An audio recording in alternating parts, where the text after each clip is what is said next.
Hello and welcome to the I'm With The Band podcast, a Sophom production. Now, if you don't know what Sophom is, don't worry, we'll be getting into all of that good stuff today. My name is Lottie Ewin and I'll be your host. I'm also joined by Charlie Spicer, who is my wonderful production assistant. And the guest that we are being joined by today is none other than Tyler Edmonds. Now, if you're a Sophom student or you're a parent of a student, you'll know exactly who this man is. But if you listen on, you'll hear Tyler get into all of the good stuff about his life, including this. I mean, I actually went to do singing originally, and I went for the audition and I failed the audition. So I'm always honest about these things. And this. I actually had a catering stall in the market. Oh, what were you selling? Wraps. It was called... We were just talking about wraps before. It was called It's a Wrap. That's amazing. And we'll also be hearing about his dream festival, which is being held in Alderney. It's big enough and it's small. It's big enough, but it's but small. It's small. Okay. Well, sit back, relax. Maybe don't relax if you're driving and listening to this. And enjoy.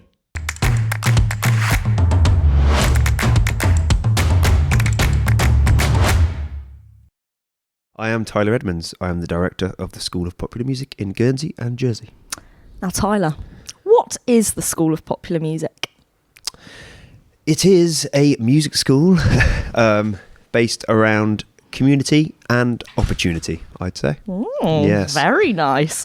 So you're based in Guernsey and Jersey. Mm-hmm. Did you start off in Guernsey or was it kind of like a joint venture in the first place? So it's actually our 10th birthday coming up this year. So people will be hearing about that shortly. We started in Guernsey back in 2014. Mm-hmm.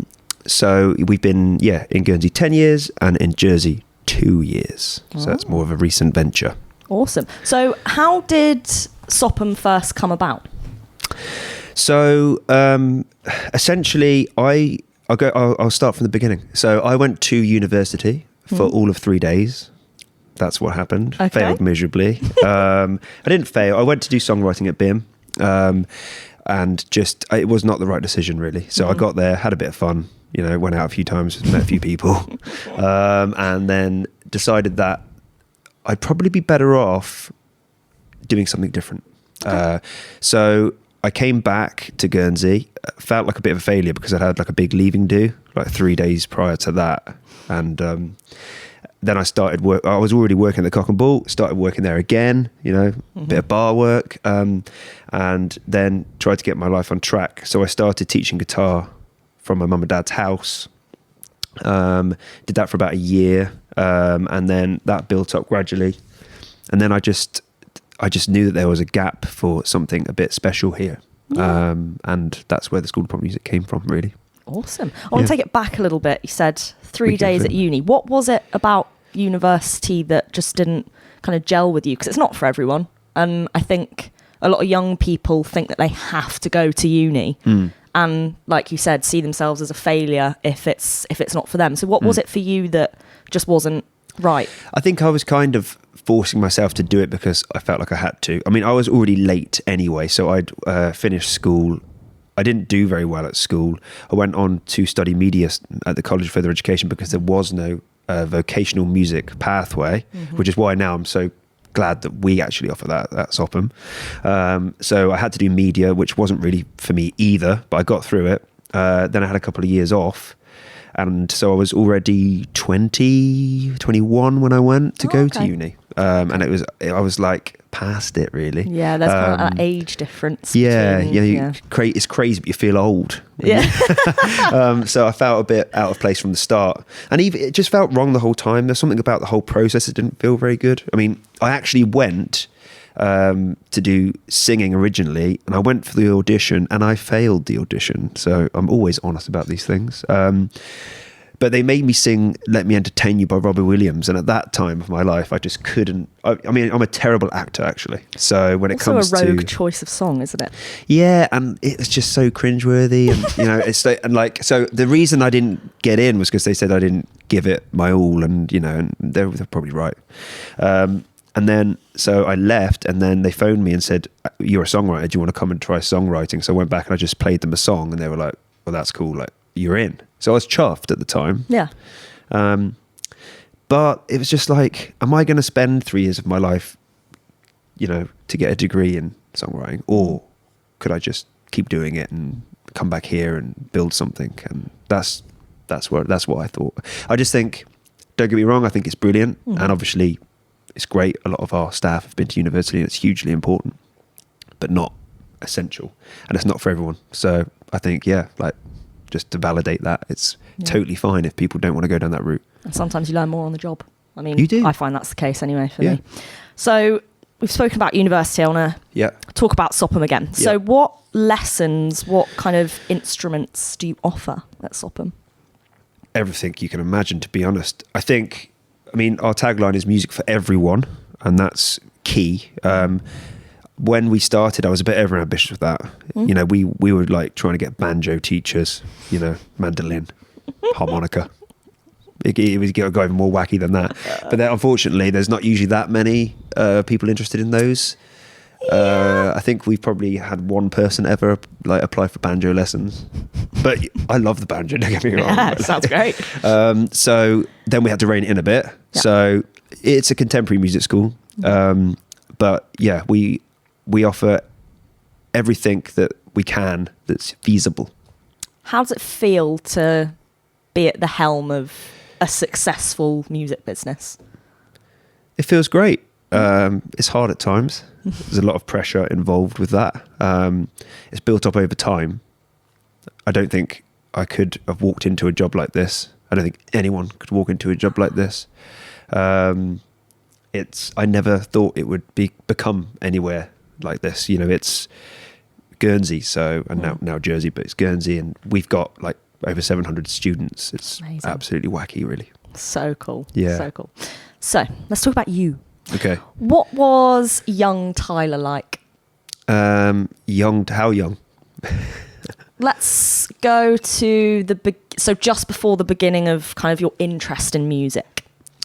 So young Tyler was a bit lost, getting in trouble at school a lot, and essentially, quite confused really. And then I found music. Sounds like a real cliche, but that's true. Music. And I think I was 13 when I started playing guitar. It's quite late, I think, really. But I didn't feel like I could play music until that point, because I was the only option for a lot of people at that time would have been music centre, and I wasn't that kind of kid, to be honest.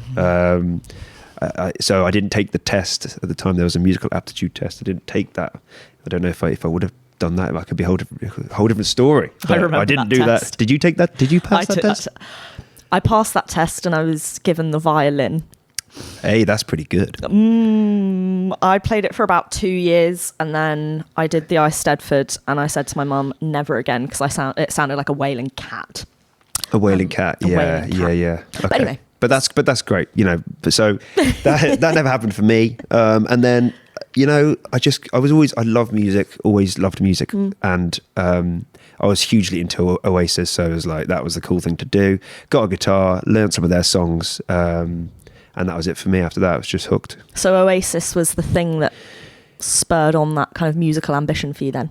It was. But Oasis was really not cool because I'm not really a 90s kid. Is it cool so I'm still? Well, there was a cool phase. So it was obviously really cool in the 90s. Yeah. And then it was not cool at all when I liked it. And then obviously there was a bit of resurgence, and I think, but yeah, because I was born in 1990. So it's like the noughties is my kind of musical era, really. But yeah, so... I went to see them live a few times before, which was great, before they obviously split up and things like that. And that was that. And then my musical taste after that just kept on changing and evolving. Nice. So you picked up the guitar at 13, and I have been on the School of Popular Music website and looked at your bio. You started a band when you were 14. So you picked up the guitar at 13, and in a year kind of honed that skill quite quickly, would you say? Yeah, quite quickly. But then again, I think we weren't necessarily that good. Like now, the standard is pretty immense. Like I'd be embarrassed now to look back at what we were like at that age, in comparison to what a lot of the kids here are like at that age. But we didn't have as much, resources. So for me, it was like, I mean, the thing with the guitar was I didn't actually want to play the guitar. I wanted to sing. I always wanted to sing. And I had a friend called Sam who was really good at the guitar. And one day we just had a bit of an argument because he kept wanting to play the Red Hot Chili Peppers and I wasn't into it. So, and he was like, well, you play the guitar then. And he did it in front of the whole class and I was super embarrassed about it. And then I was like, you know what? I will. And you did? So, yeah, I did. That's it. Cheers, Sam. I went and learned the guitar. And yeah, I was quite good. But, it's small pond sort of thing. Yeah. So, and then our band evolved from like whoever was playing music. There wasn't many of us at that school, which was St. Sampson's, and basically the best. The worst guitar player was playing bass, which happens a lot. I mean, we've touched on it slightly, but what was it like growing up on this island and being in the music scene? What was the kind of accessibility like, if we go into a little bit more detail about it? Well, I guess it's a different... We didn't have much opportunities. We were playing in the pubs from when we were like 14, 15. Wow. Yeah. So I still remember, and like people were still smoking in pubs. So I remember like them being, I must have, passively smoked many cigarettes as a child at that age. So we were like in the Golden Lion, and it was really dingy then. And we were playing, but we just wanted to play. So we were kind of up for it, but it was a different scene. There wasn't really a young scene like there is now, like huge now. Not so much then. So you had to fight for it, I'd say. So would you say that your band, what's it called? Got it here. The first name was called Stratosphere. That's the one, Stratosphere, Yes. spelt with fear as in F-E-A-R. That's right, not as a sphere. It's Stratos. Stratosphere. Would you say that you guys were probably like the only young band on the island at that time, or one of the only young people bands at the time? Yeah, there was probably like 2 or 3. Whereas, now we've probably got 20. I mean, if you look at the lineup that we have here. It's so totally different. So, which is brilliant because it shows you that it is more accessible. Mm-hmm. So now venturing from Stratosphere to the Last of the Light Brigade, which is your band that you're in now. Yeah. What skills have being in a band taught you? What have you, let me rephrase that. What skills have you learnt from being in a band? So many. Yeah. I mean, it's, being in a band, it's quite difficult. It can be quite political. It can be very difficult to, when you've got, especially if you've got strong characters. I think looking back, a lot of my,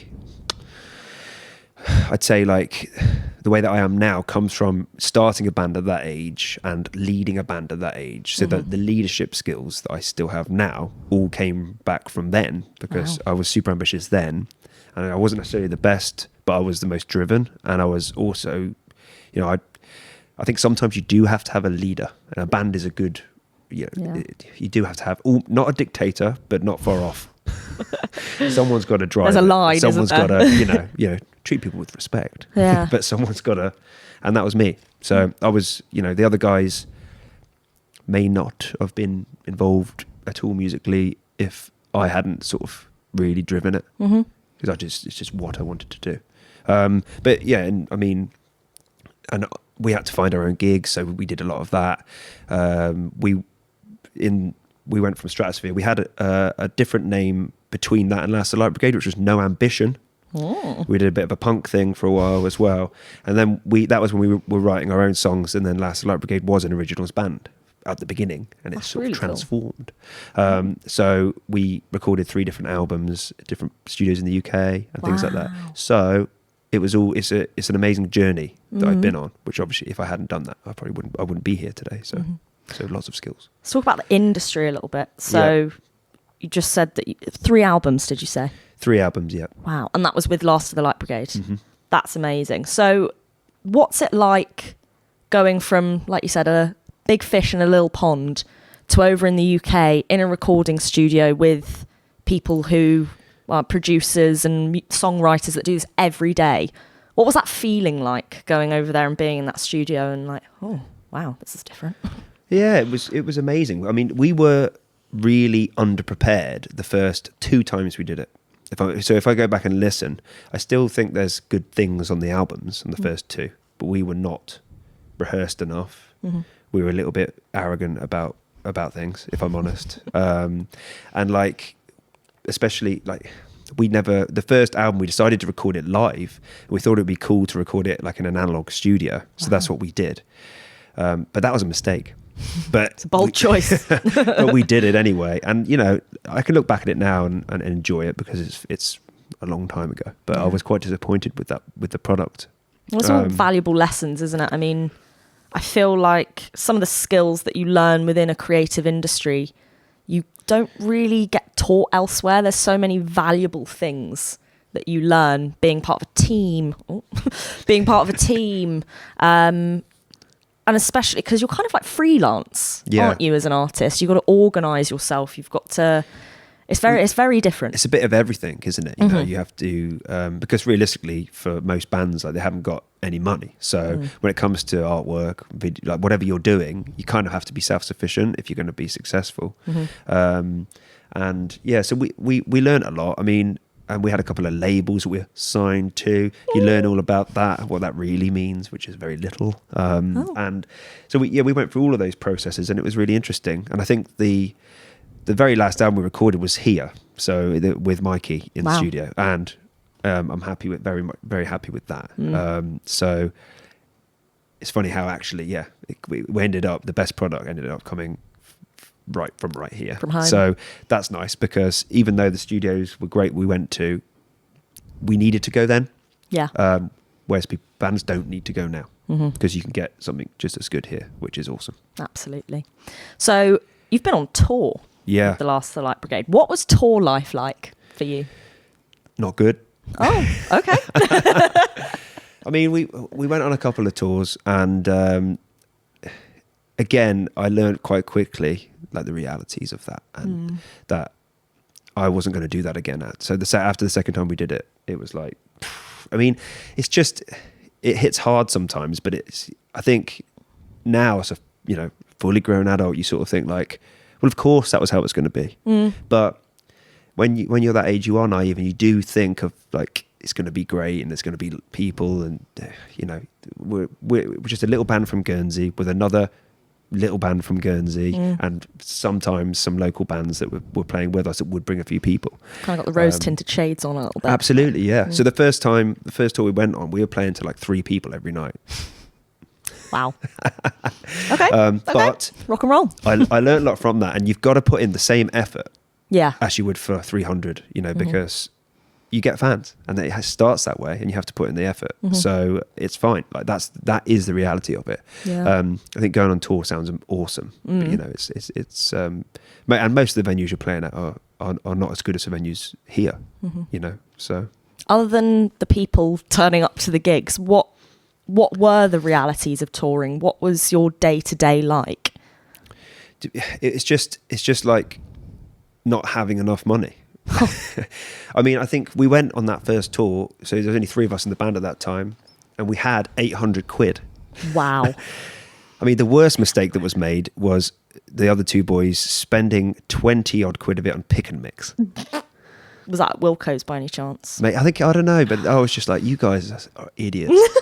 Like, we've got, and a lot of fudge was bought, and I was like, that's the worst choice ever. Dairy. You know, when you've got 800 quid, you can't go spending, you know, 20 quid on pick and mix. Bad decisions were made. Yeah. But, you know, so it was like we ran out of money really quick. And we didn't really have places to stay. We were staying in hostels and things like that. And it was just bleak, to be honest. How were you lugging your kit around? We were in the van. We took the van over with us. Oh, okay. Yeah. Okay. And that was scary too. Yeah, and when you think back, we were really young, so it's interesting.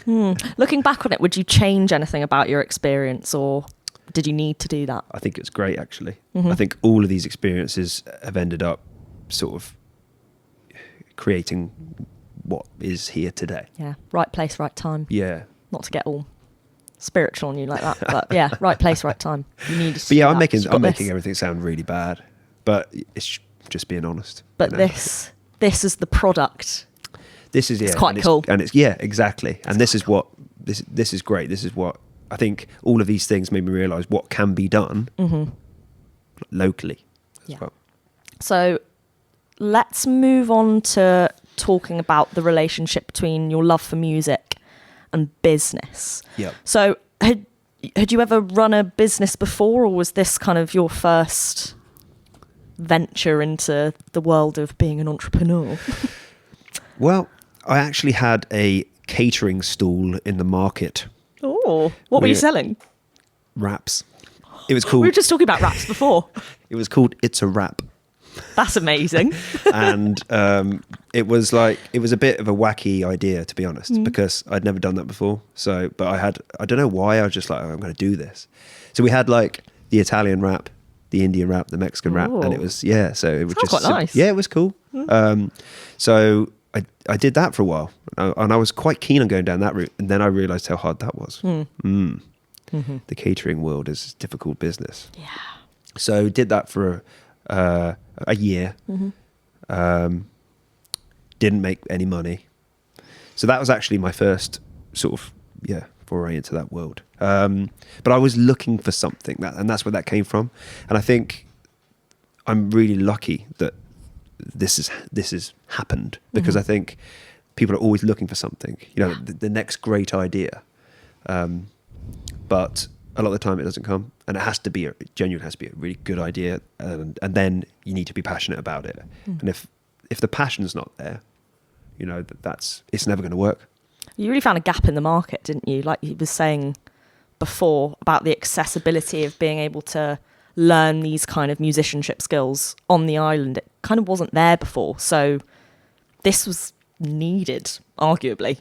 Yeah, needed, and I think like just a different mentality as well to everything that we do here, and just treating it with more respect.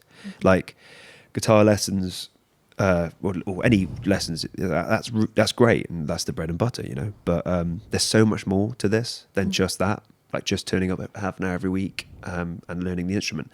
There's don't get me wrong, there's a lot of students that's what they want to do, and they just want to keep it to themselves. But there's so much more that can be done, and we can facilitate that. And that's the key. And to be honest, there's not really anything else like this in the UK or further afield. When it comes to higher education, there's a lot of opportunities, but not at the lower end. Let's talk about how you kind of mentor the bands here. What is on offer for anyone that wants to be in a band in Guernsey and Jersey? So Sopham Academy. It's basically, usually sort of secondary school up, but that's not necessarily the case. So we have auditions twice a year. The students will audition. It's very informal. We don't want to make it too stressful or upsetting for anyone, but it's important, I think, that they come and meet us, talk to us, play us a song. We see that they're ready to be in a band. Then simply they just come, we put them in a band, and we mentor them. There's 2 showcases a year that they get to play at. There's also a recording session at Easter, so they get to record a song. That's so cool.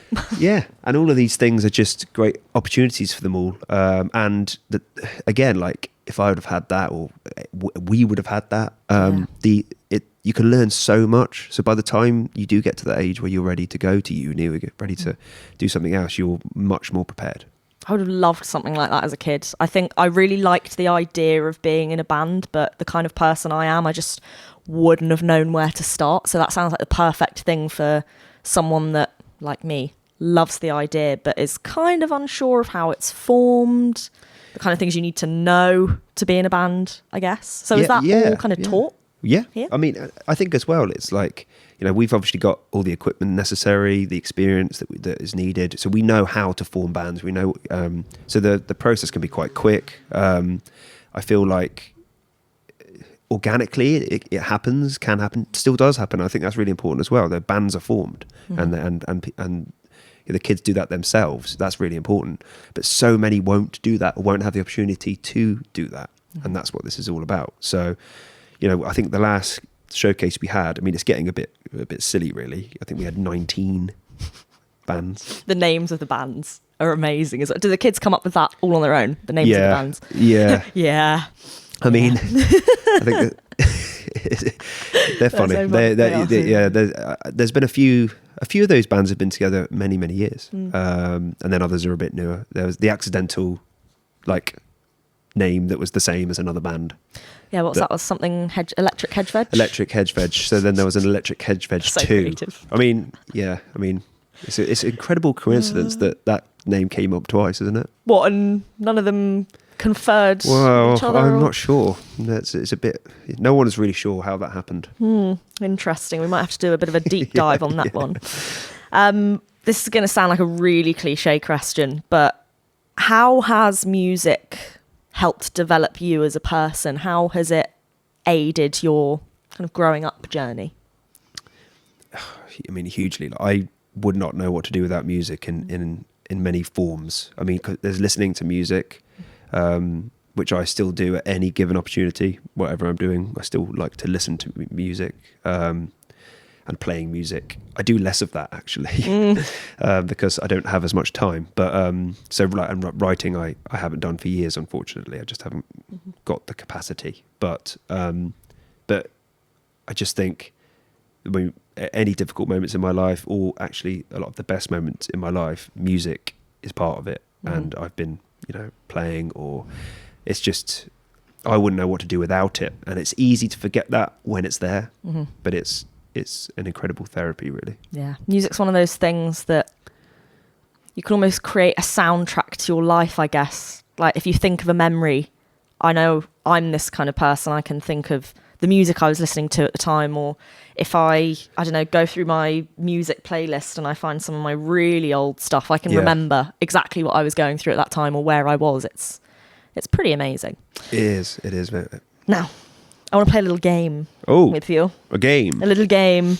You can really use your imagination on this one. Let it go wild. Uh-oh. Nothing is impossible in this game. Okay. And we've also really definitely stolen this game from another podcast, the Downbeat podcast, which they stole from the Off Menu podcast.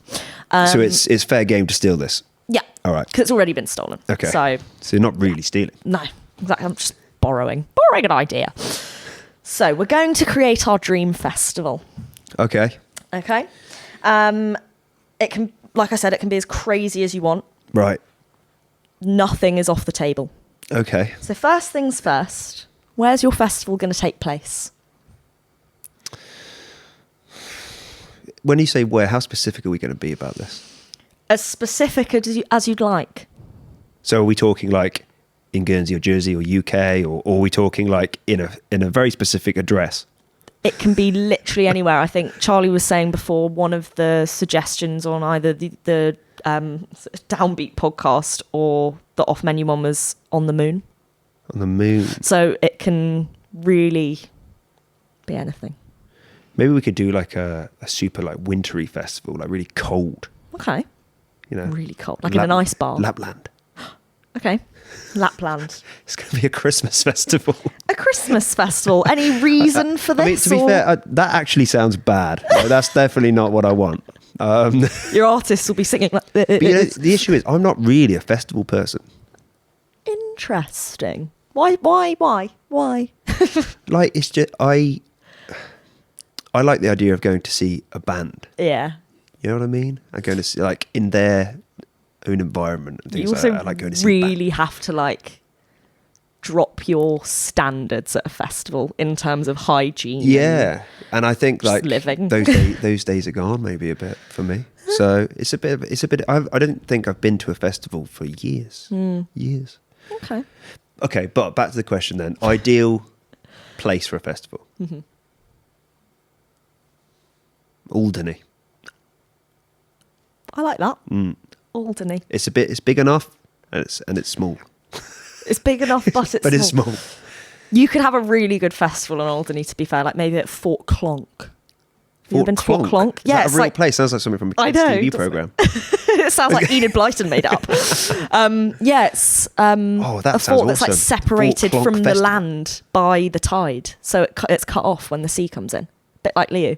Now we're talking. Mm-hmm. Okay. Mm-hmm. No one can get to us. That's where the party's happening. Okay, Alderney, Fort Clonk Festival. Yeah. Accommodation. Fort Clonk. No, where's your accommodation going to be? Well, so are we camping? Is it I mean, the lowest I'm going to go is glamping, not clamp. I want to say clamping. What's glamping. That? It'd be nice to have some little huts or something, like shepherd's huts. Nice. I'd like that. I could deal with that. So let's say, comfort. Yeah, festival with shepherd's huts and little nice toilets and that was fresh running water.